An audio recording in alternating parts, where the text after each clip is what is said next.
Hey folks, Scott here, the Amateur Angler. Just wanted to give you a little update. I actually had a request to know what kind of line that I use. And it's really funny because I was out last night at the Bass Pro Shops in Vaughan in Toronto. And a good friend of mine was picking up a new rod and reel combo. And they offered to spool it with some line. And the fellows, those are really knowledgeable.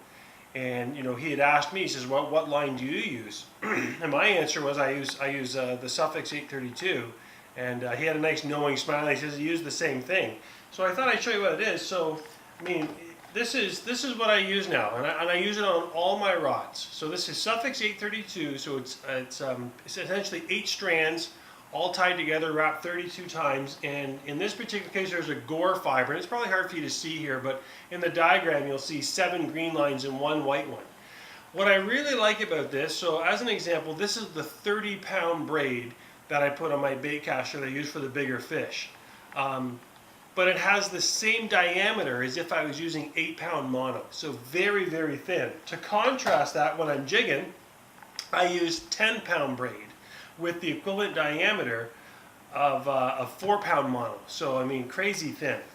Some of the things I like about it, it's more expensive line, but it lasts longer for me. So I'll get at least a full year's service on a reel using that. And so to me, when you average out what your annual cost for the line is, for me that's a great value. So other people, you might have to change it out more often.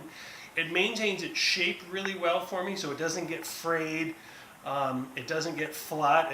It does a really great job of that. And because of the braid in this particular one, it's got some really good sinking action.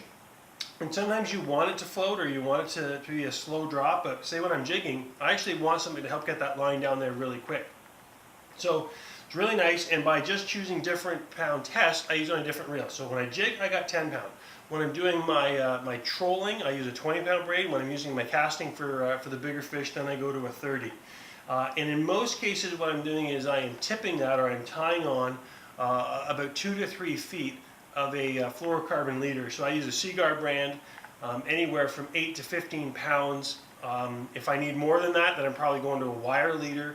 I tie that on, or I tie direct, and it's performed really, really well for me. So take a look, because this brand actually in particular, Canadian Tire stores, if you're in Canada, had this on at 50% off this weekend. So if you look for great sales, because it can be expensive, but there is value in buying a premium line because you get better use out of it and better results. So if you're looking for line, consider that, and maybe you can let me know what you use when you're fishing. Take care.